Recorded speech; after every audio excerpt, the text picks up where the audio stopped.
آخری عشرہ کیا ہے، ہم نے تو اپنے اصغر اپنے مشائخ کو دیکھا. میرے استاد تھے بڑے ہی میرے محسن استاد، جن کی میری زندگی کے اوپر بہت زیادہ اثر ہے. میں اپنا رواں ان کے احسانات اور شکر گزاری کے سامنے سمجھتا ہوں کہ وہ جھکا ہوا ہو تو بھی ان کا میں حق ادا نہ کر سکوں. حضرت مولانا محمد امین اور اکزئی رحمۃ اللہ علیہ ہنگو کے رہنے والے تھے. میں نے ان کے پاس پڑھا اور بڑا انہوں نے ہماری تعلیم و تربیت کے اندر حصہ لیا.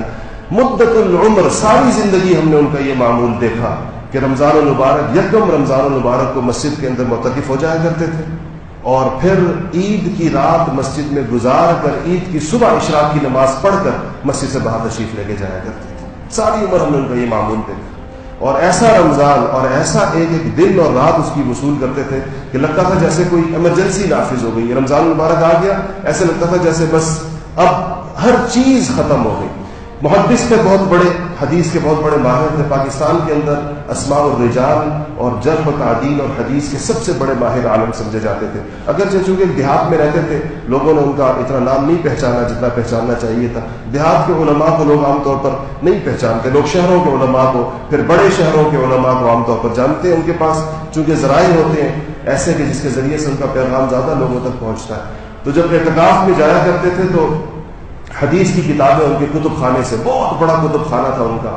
آخری عمر کے اندر بھی کوئی، میرا اندازہ یہ ہے کوئی 80 لاکھ یا 1 کروڑ روپے کی کتابیں تو انہوں نے آخری چند سالوں کے اندر خریدی تھی. تو بہت بڑا کتب خانہ تھا. شوق ان کا، 2 شوق تھے بس ان کے، ایک کتابیں خریدتے تھے اور ایک مہمان نواز، غضب کے مہمان نواز. ایسا دسترخوان ہم نے نہ وزیروں کا دیکھا، ہم نے اللہ جل شانہ نے ہر قسم کے لوگوں کے دسترخوان دکھائے ہیں.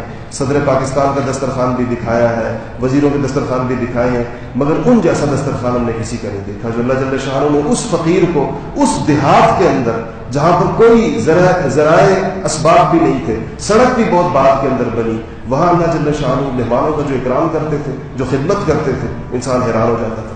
اور ہر ایک کی، طالب علموں کی، دور دراز سے مدرسوں کے طلبہ آتے تھے، ان کی بھی یہی خدمت کیا کرتے تھے. اللہ تعالیٰ ان کی قبر کو اپنے اللہ تعالیٰ اپنی رحمتوں سے بھر دے، درجات کو بلند فرمائے. تو کتاب، چونکہ محدث تھے، حدیث سے شغل تھا، تو اعتکاف کے اندر جو ان کا معتکف بنتا تھا اس میں حدیث کی کتابیں لائی جاتی تھی، طلبہ لا کے رکھتے تھے. 250 300 400 حدیث شریف کی کتابیں مختلف وہ معتکف کے اندر الماریوں کے اندر لگائی جاتی تھی. وہ اس کا مطالعہ کثرت کے ساتھ فرماتے تھے. ایک دفعہ میں گیا، میں نے کچھ اعتکاف اللہ تعالیٰ نے مجھے ان کے ساتھ کرنے کی توفیق نصیب فرمائی. جب تک وہ حیات تھے میں اعتکاف انہی کے پاس کرتا تھا. وہ کسی اور کو اعتکاف نہیں کرنے دیتے تھے اپنے ساتھ، کیونکہ ہمارے شیخ حضرت مفتی سید مختار الدین شاہ صاحب کا علاقہ بھی ان کے قریب تھا. تو جو وہاں آتا تھا کہ میں آپ کے ساتھ اعتکاف کرنا چاہتا ہوں تو وہ کہتے تھے کہ تم کربلا شریف چلے جاؤ، مفتی مختار الدین صاحب کے پاس اعتکاف کرو. خود بہت ہی، ہم جب آخری اعتکاف ہم نے کیا ان کی وفات سے پہلے تو 3 لوگ تھے اعتکاف کے اندر. ایک وہ تھے، ایک میں تھا، ایک صاحب اور تھے، بشام کے ہمارے ایک عالم دوست ہیں، وہ تھے صاحب، وہ بھی ان کے بڑے پرانے شاگرد ہیں. تو ایک دفعہ میں جب ان کے معتکف کے اندر گیا تو اتنی حدیث شریف کی کتابیں دیکھ کر مجھے تعجب ہوا. میں نے کہا 10 دن ہے اور 10 دن کے اندر یہ سینکڑوں حدیث شریف کی کتابیں رکھی ہوئی ہیں، یہ پڑھیں گے 10 دنوں کے اندر. تو میرے تعجب کو انہوں نے محسوس کر لیا تو مجھ سے کہا کہ یہ حدیث شریف اور میری غذا بن چکی ہے. میں حدیث شریف کے بغیر رہ نہیں سکتا، جیسے کہ کوئی آدمی کھائے پیے بغیر نہیں رہ سکتا. تو کہا یہ اللہ تعالیٰ نے میری غذا بنا دی ہے، تو اسی لیے شب و روز تلاوت کے بعد جتنا وقت بچتا ہے تو اسی کے مطالعے کے اندر گزرتا ہے. اور ہم نے ان کے کتب خانے میں دیکھا، بات اس طرف چلی گئی کہ سینکڑوں ہزاروں کتابوں کے اوپر حدیث شریف کی خاص طور پر، چونکہ ان کا خاص موضوع تھا، اس کے ابتدا کے اندر کتابوں میں آپ دیکھیں گے کہ جو کتابیں باہر سے چھپ کے آتی ہیں خاص طور پر ان کے پہلے 3-4 صفحے خالی ہوتے ہیں، بلینک ہوتے ہیں. آخر کے اندر بھی 3-4 صفحے بلینک ہوتے ہیں، وہ جلد بندی کے لیے رکھے جاتے ہیں. ان صفوں کے اوپر باریک خط سے اتنا خوبصورت لکھتے تھے جیسے موتی پروئے ہوئے ہو، جیسے کسی نے موتیوں کی لڑی ہو. خط اتنا خوبصورت اور پیارا تھا. عربی کا خط تھا، عربی لکھتے تھے تو اس پر حوالے لکھتے تھے. پوری کتاب میں جہاں جو چیز امپورٹنٹ نظر آئی تو کتاب کے شروع کے اندر اس کا حوالہ لکھا کرتے تھے کہ تاکہ دوبارہ مطالعے میں اگر نکالنی پڑے تو آسان ہو. تو یہ 4 صفحے باریک خط کے ساتھ، چھوٹے چھوٹے ریفرنسز کے ساتھ یہ بھی بھرے ہوئے ہوتے تھے اور آخری 3-4 صفحے بھی بھرے ہوئے ہوتے تھے. آج بھی وہ کتابیں موجود ہیں. اور مجھے حیرت ہوئی، ایک دفعہ ذہبی کی تاریخ الاسلام ہے 50 جلدوں کے اندر، حدیثیں اس میں بہت زیادہ، دیگر چیزیں بھی ہیں. تو میں نے سوچا کہ یہ کام بندہ ایک کتاب میں کر سکتا ہے، 2 جلدوں میں کر سکتا ہے، 3 والیومز میں کر سکتا ہے.